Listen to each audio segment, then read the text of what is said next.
I was so relieved when the results came back negative.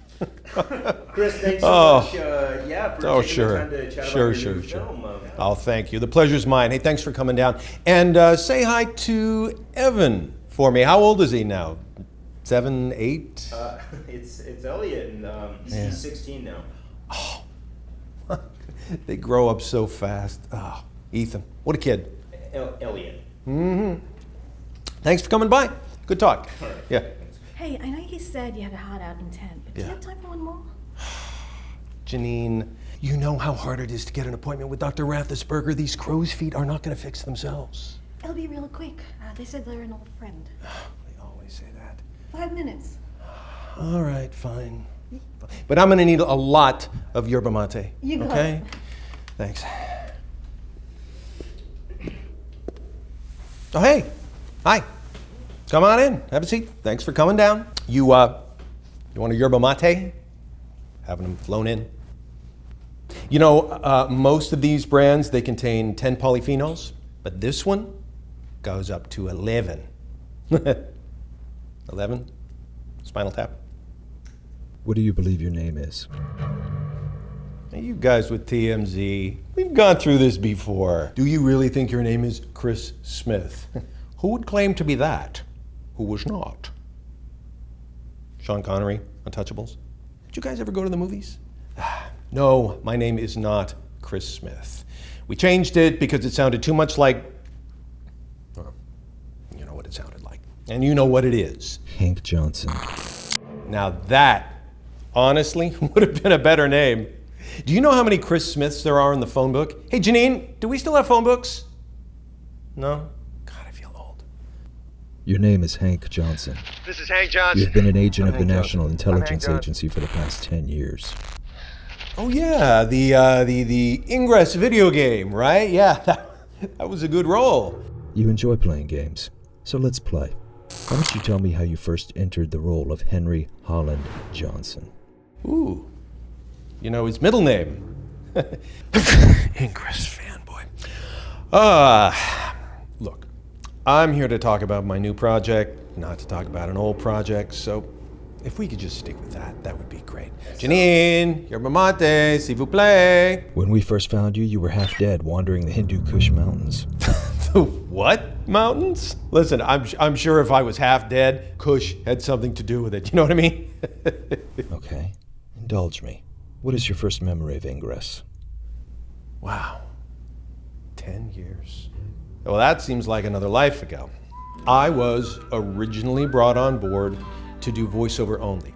They wanted me to narrate Hank Johnson's travel journals. And they showed me the script and I thought, oh, what a cute little project. This won't take me much time at all. Because I was in the lead for a revival of Cats on a Hot Tin, Fiddler on the Roof. It was off Broadway, but still something I was very dedicated to, and I didn't want it to take my time away from that. Next thing I know, they're saying, well, John Hankey wants you to be his alter ego, and they're gonna send you on missions. John Hankey, by the way, is this shadowy figure that no one's ever met. I'm actually dubious that he even exists at all. So, if these missions weren't National Intelligence Agency operations, what were they to you? Oh, I was interacting with the players, the agents of a video game that was worldwide in its scope. They like to call it an augmented reality game. The agents would play the game on their phones, and they would go to actual physical locations in the world, and they would battle it out to try and capture these portals. And they had all sorts of strategies, and people would go to great lengths. And they sent you all over the world to play a video game? Oh, absolutely. Absolutely. I would go to Germany, Australia, Japan, Prague, New York, Washington, D.C. Tell me about Cross Plains, Texas. Cross Plains, Texas.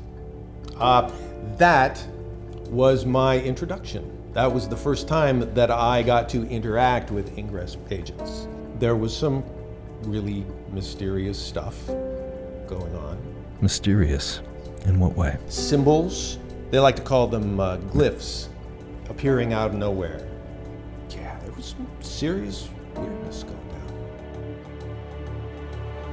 down. But hey, I figured it's all part of the story. It's on a need-to-know basis, and I do not need to know. You know what I'm saying? So I just did my thing, hung out in the motorhome. And what about the other characters? What a cast. All of them true professionals and really at the top of their craft. I'll tell you, each time I met a new character, each time a new character was introduced, I had this feeling that I knew them from somewhere. Clue, Carrie, Misty Hannah, P.A. Chapeau, Enoch Light, Roland Jarvis. Oh yeah. Turns out, I was right. Fledgling's Comedy Camp.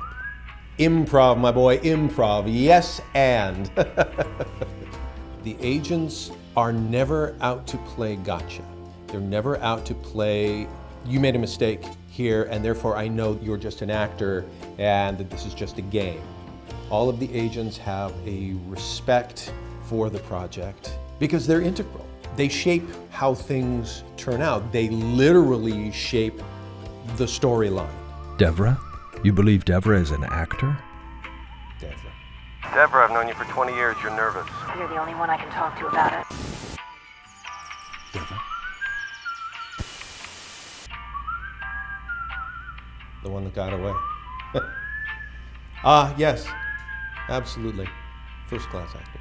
And Asmati? Asmati. Nice guy. Very intense. I think they brought him on for the recursion storyline. What can you tell me about that? It was a pretty extreme time. My actual recursion, Hank's actual recursion. Hank stood in a circle in a very specific spot, and the countdown occurred. And then he wasn't there. You made it almost sound real. Well, that's acting. I remember in particular, there's one, we were shooting in these caves in Afghanistan, crawling through the dark, not knowing what to expect, and coming into a huge chamber, dark chamber. And there were bodies lined up. 13, as I recall. 13 bodies. One of those bodies looked like me. It was after that Asmati told me that I was not human. That Hank was not human. That he was a Simulacrum. That's it. Correct. Just a few moments ago, you hardly remembered the name Hank Johnson. And now you're telling me all these deep feelings? Yes. When you take acting, the craft of acting, as seriously as I do, there's a very thin veil between the character and the real person, and it has to be that way for believability. What about Camp Navarro? Since this is just a video game to you. Impressive is what it was. Camp Navarro was a gathering of Ingress agents from all over the world. And there was one large camp. In that camp, there were smaller camps. And each one of those camps built a portal. Just how impressive all of the portals created by the agents were. Astounding on their own as pieces of art, but even more so considering that they were all channeling XM being exotic matter. Tell me about Operation Colon. It was after Camp Navarro that we became able to pierce the veil between universes. We'd always thought that the multiverse theory was correct, but we didn't know what we would expect to find. And what we found. What the NIA found when they were able to pierce the veil into the other universe was completely different versions of everybody that we had known up to that point. In my case, a totally different version of me, younger, which was annoying, but fascinating nonetheless. Bermuda Triangle. Bermuda Triangle? Yeah. We're in Thailand. Yeah. You have a travel show! I was on a mission. He was on a mission. Turns out our missions coincided. And at first, we were adversarial, as you would expect. He was jealous of my wisdom and my experience. And I was jealous of his wardrobe and hairline. But as it turned out, it was a good thing we were both there because it was going to take two Johnsons to save the world. Resistance! After me. As Chris, what do all these mean to you and the people involved? What I think Ingress means to people is a sense of community. It's a tremendous source of fun. It gives people a shared goal, shared interests, and something in common. Until Ingress, games were pretty much played sitting on your couch. Well, with Ingress, you have to get out into the world and you have to actually see those physical places and those physical objects and those physical pieces of art. It expanded people's horizons. It got people off the couch. I personally spoke with people who had gotten their health back because of the exercise that they were getting going from place to place to place and capturing those portals for their team, whether it was Resistance or Enlightened. The benefits were tremendous. It's an epic story. It's an epic undertaking. And the fact that it's still around 10 years later shows that it produces epic results, I think, and has an epic impact on people. Fascinating. It seems we've located the wrong individual. Well, Mr. Smith, should you ever no longer feel like yourself, I would implore you to give me a call. This is my card.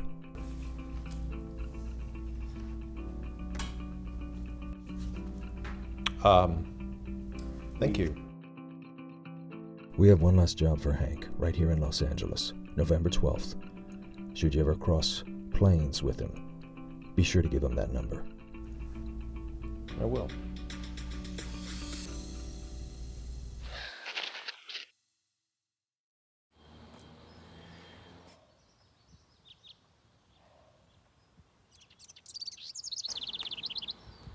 I'm in.